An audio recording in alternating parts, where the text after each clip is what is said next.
do as scholarly researchers and engaged researchers and present those across the board. Right. Now, I mean, how does one respond to such a rich and diverse 2 days with so many different inputs? Well, what I wanted to draw attention to is the way I think numbers of the panel, many of the panels and much of the research really gave us insights, deep insights into different sites around mining, around platinum in particular. Different sites where people are dominated by forces that in which they don't have a voice. And I'm thinking here of the communities on the land under traditional authorities and the kind of battles that people are facing to get a voice in relation to the chiefs and in relation to a political system that is quite hostile. I'm thinking of the informal communities around the mines where people as well don't have a voice, don't have access to formal structures, don't get services. And then of course the workers, the protagonists of Marikana. I think the picture that emerges from the analysis that's been presented of these different sites presents a certain kind of common picture, which is really of the ANC and government being locked into a series of partnerships, elite partnerships, partnerships with elites and authorities across these different sites. So on in those huge areas of South Africa, the former Bantustans, the kind of the continual increase in the authority and power of the chieftaincies and the taking away of power from communities is something that characterizes those communities across the board.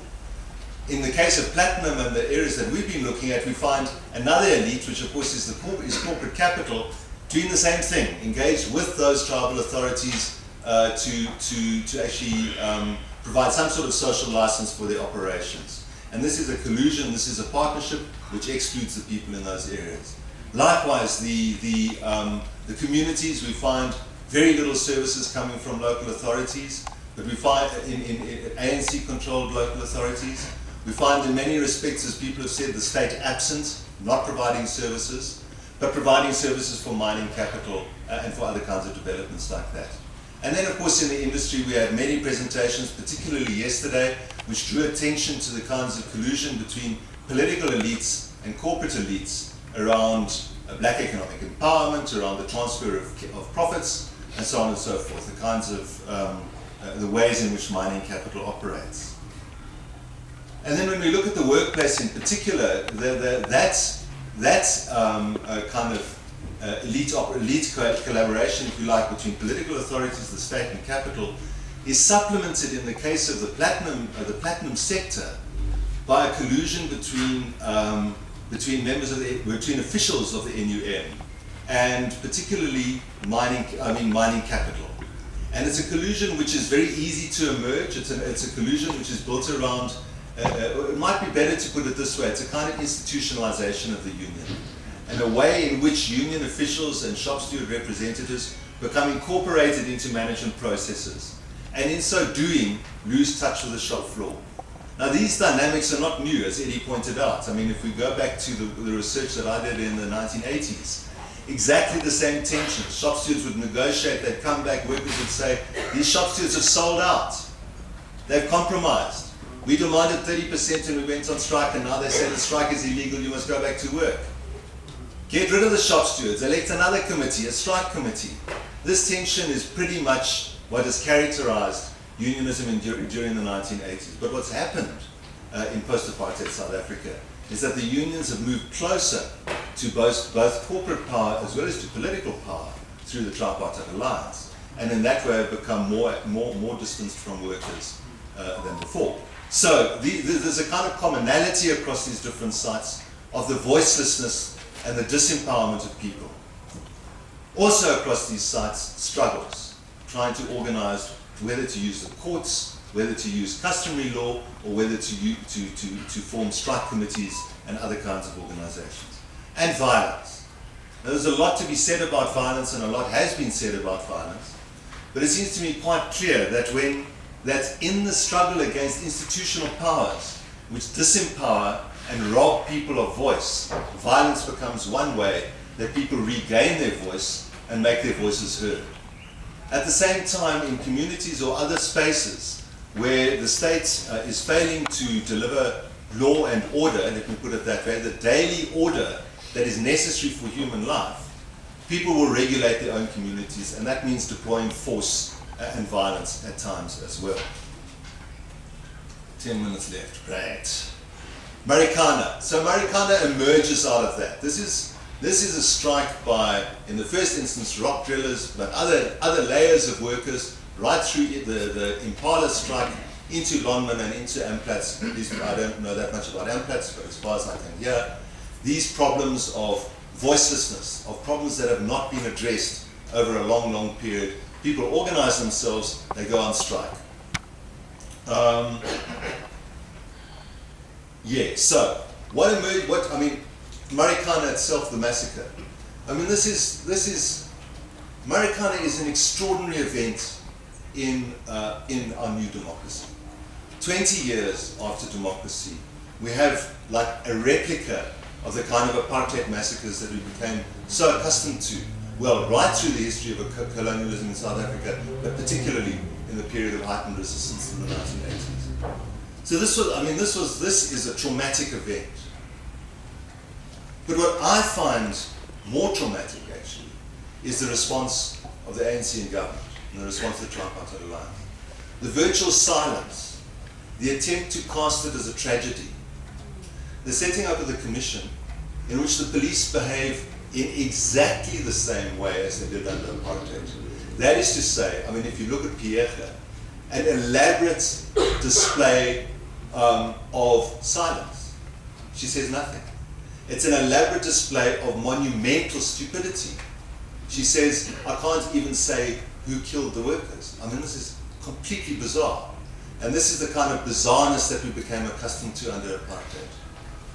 So, you know, I think the trauma, the kind of shock and trauma of this massacre of 34 striking workers is exceeded only by the kind of silence that emerges from within the ANC. And not only that, but particularly within the ANC and the SSCP, processes of attempting to demonize the strikers, vigilante unionism, an anti-ANC plot, various other things like this, basically demonizing the strikers, and in effect telling the nation, that it's fine to strike if you're part of the Tripartite Alliance. But if you strike, if you strike outside the Tripartite Alliance, you're fair game. It's not legitimate.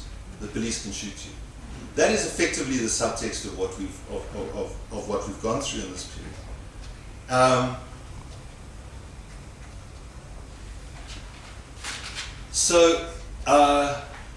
Let me also say that it was actually the massacre that turned the Marikana movement into an anti-ANC movement.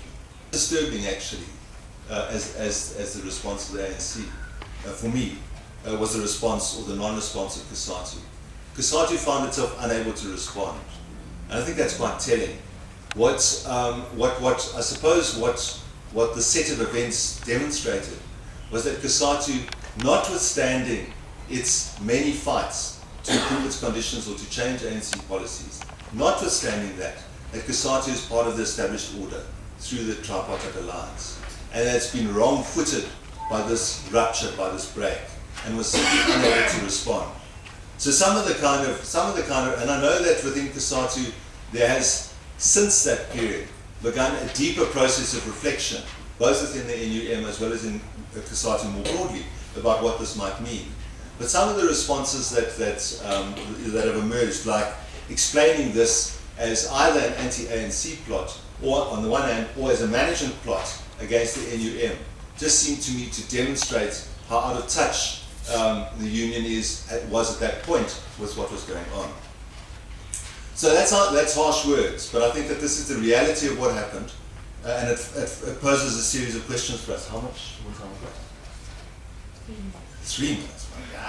Okay, I feel like I need voice. How am I going to get voice here? Okay. Violence. Violence, yes. So to try and draw this to some kind of conclusion. I mean, I think that the questions that emerge out of this is, what is the future of COSATU? What is the future of the ANC? the ANC is beginning to see splits off on the edges. I mean, the split of Malema, the attempt to discipline Malema, and then his break, and his attempt to get support in the Platinum Belt. There's the old DLF, which is also in many ways comes out of a break with the Tripartite Alliance, and it's also active there. So there's ways in which the ANC is to some extent narrowed its base, and there's bits that are breaking off and mobilizing. I don't know what their future is, I don't know where it'll lead, but it's an observation about a narrowing base for the ANC. And my fear about the response to the ANC is an increasing siege mentality, an increasing sense that these are plots from outside, these are threats from outside, they're illegitimate, and the use of force and violence or the NIA against them. And I think this is a very real danger that we face. For COSATU, the current ructions within COSATU are also in some ways a set of reverberations that are not unconnected to Marikana, in the sense that the key question COSATU is facing is, what is the nature of its alliance with the ANC? And what is the nature of its autonomy from the ANC? And this is really what the struggle, within COSATU at the moment is about. So, there are a lot of questions about where this is going to go, and I don't have any answers to that. What I do want to say is two things, if I may, Nikki. The first is that, having talked about the violence of those who are voiceless, as well as the violence of the state, I think and of course the sort of the emerging siege mentality, what I think we're seeing is a kind of a deepening of what I call violent democracy. That is the working together of democratic institutions and democratic processes with violence, deployed by the state, deployed from below by the dominated, but a way in which cycles of violence are actually assimilated into democracy. And rather than seeing democracy as something that stops violence, and violence is something that undermines democracy, these things are actually developing together, as they are in many other countries in the global south, not least Colombia, where we've just come back from, as you heard from Cesar. And then finally, I think, Peter has talked about some policy sort of issues, relation to mining, nationalization. I agree with him on those questions. We don't often agree, but perhaps we're getting to agree more and more, which is troubling itself. But I want to go back to my starting point and what came out of a lot of the research, which is the struggles of people in these different sites. Each site being specific, the way communities, the way different groups, the way workers organize themselves differs in each site. Making use of what opportunities they see, making use of what leadership gaps they see, making use of what kind of legal opportunities or other opportunities. And it seems to me that those are the struggles that have to be understood and supported and brought into the public domain, and also, where possible, to bring into some kind of connection with each other. And so that's really where I'd like to end, Nikki, in my session.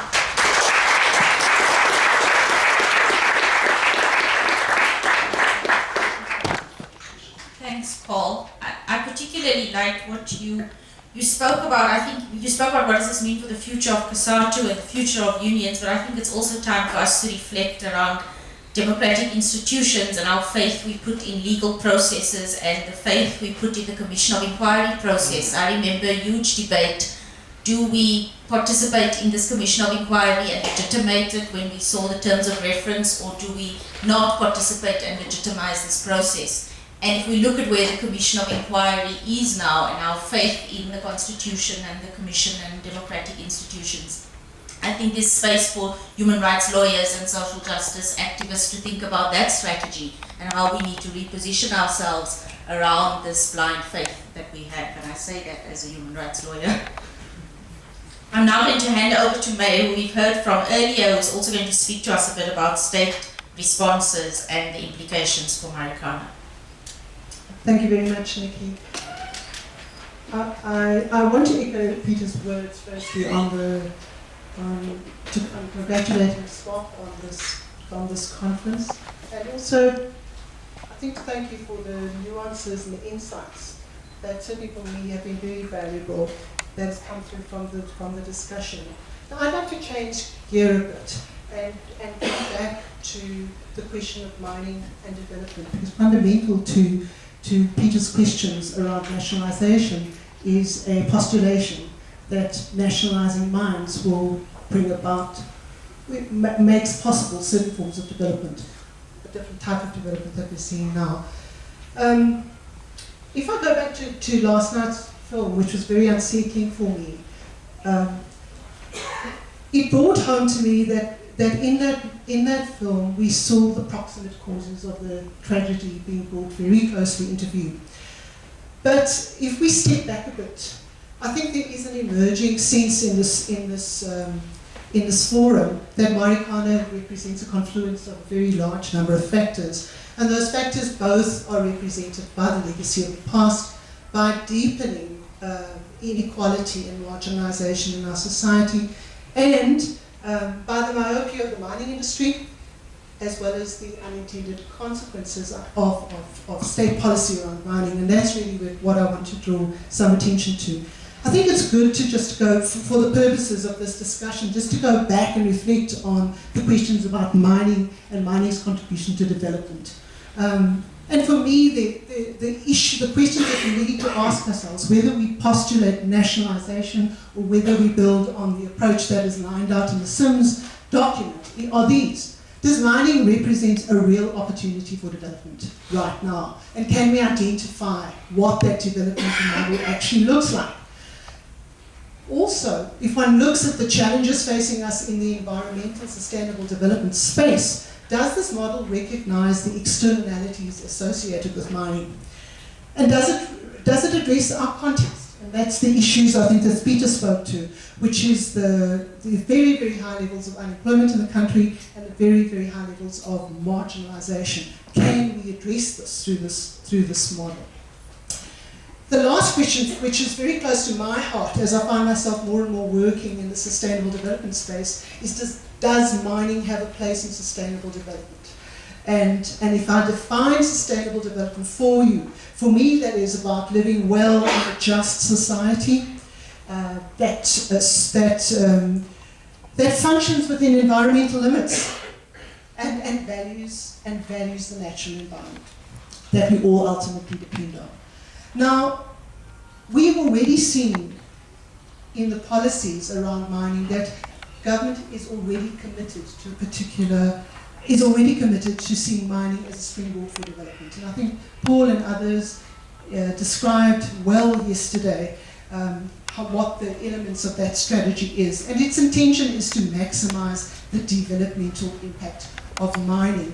And I would argue that the rationale that is articulated in the Sims document is already captured in the formulation of the MPDRA and the Mining Charter, which would mean why the state is stumped at the moment for an answer as to how it deals with the very immediate issues that Marikana throws up for it. The desperation and the marginalization that exists in South Africa, and particularly in that area of mining. Now, I want to just go back to just outlining what the elements of that Sim study model is. And I'm going back to the point made by Andrea in her comments around policy, practice, regulation in the health and safety. It doesn't only matter what we do, but how we do it. And I worry about jumping directly to issues of nationalization without asking the hard questions about the how. And some of those hows that are set out in the Sim study are about extracting appropriate levels of rents, directing these to education and social infrastructure, public works, SME development, skills training, capitalizing on mining-related infrastructure development, looking at the development of input industries, side stream industries, and industries that are both downstream and upstream of mining. I would also add that perhaps an unacknowledged goal, which is the cause of a great deal of contention in South Africa, is that one of the unacknowledged goals of the mining strategy is to change the face of the commanding heights of the economy. New captains of industry emerging. How credible, how legitimate is this within the space that we now occupy? The model doesn't come without preconditions. The preconditions are that we've got to look at the development of people, human resource development, technical expertise. We have to emphasize technology development. And there's also the question of leverage. I'm curious about how one would go about nationalizing the mines in the face of the fact that if we look at South Africa and its place in the mineral sector in the minerals industry globally, that our chances of changing the dynamics of the MEC is limited. And it's one of the reasons why the African Mining Vision is so important, because it provides the continent with the prospects for some solidarity on how to shift the dynamics of the mining sector. Having said that, I want to now just move to some of the issues that I think are fundamental to mining operations, which I think are not necessarily acknowledged within the social debates. And many of these issues seem to appear as novel, but would be taken for granted if one works within the sector, or if one has a position, or if one is trained in natural science or engineering. The first is that mining has obvious environmental and social impacts. It changes the local environment, and it changes it irrevocably. And depending on where mines are located, they can in fact affect very vital natural ecosystems. For example, our water resources are threatened by mining in the coal sector. Mining obviously in and of itself consumes huge amounts of energy and water. And I don't have to tell you that one of the other crises in our society is around the availability of energy.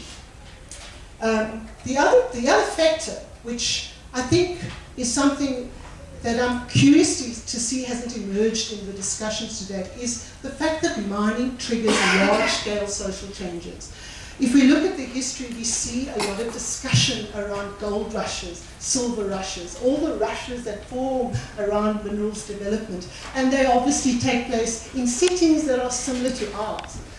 In developing country settings where there are people who are largely unemployed, don't have forms of income, and those people migrate into mining areas looking for sources of income, sources of employment. Mining obviously changes social relations in the environment. For the local communities, if they are dependent on natural resources, and many of them are in developing country contexts, they lose their livelihoods. Now let's just explore that a bit further. When one mines, one lowers the water table. It's one of the first things that one needs to do to protect the workings of mines and the lives of mine workers. So that already, I think, for me, links very directly to the issues around the lost livelihoods in the agricultural and subsistence spheres of local communities. And obviously mining also introduces new and very significant sources of inequality. Now we can do some things around addressing that level of inequality. Now I would like to then just go to what seems to me to be some of the gaps that are emerging as the SIMS formulation, or the SIMS formula has been implemented. The first is that we're already on the back foot when it comes to resource development and R&D in the country, technical R&D. We once had a science and technology community around mining which numbered up to 600 people, and they're now reduced to a mere 40. If you looked at some of the related publications recently, you would have seen Sipho and Kosi lamenting the problems around mining skills, the absence of engineering skills. Okay. I also want to postulate that in our policy environment, we're treating natural resources and society as separate and separable. And I'm going to quote from the Polokwane resolution, which says that the democratic developmental state must ensure that our natural resource endowments, including land, water, minerals, and marine resources, are exploited to effectively maximize the growth, development, and employment potential embedded in such natural assets, and not purely for profit maximization. What does this suggest? It suggests that firstly these are separated, and by acting on one of these assets, you don't necessarily affect one of the others. And secondly, it also suggests that these assets don't have value in and of themselves. And I think that that's a tension that, that runs throughout policy around natural resources and development prospects around such resources. We see it reflected in the number of state departments. They have fragmented and overlapping mandates, and we see it in the relative power that these departments have amongst each other. And I think the department with the preeminent leverage in this sphere is the DMR. We also don't recognize that mining involves choices and risks. I've just outlined some of them. There are costs and benefits associated with mining. The costs for local communities, I think, have been well described in the course of this colloquium, and are clearly evident not only in South Africa but all around the world. Also, we don't have a shared understanding of the nature of mining. As I've indicated earlier, mining affects land, and it therefore also affects people if the people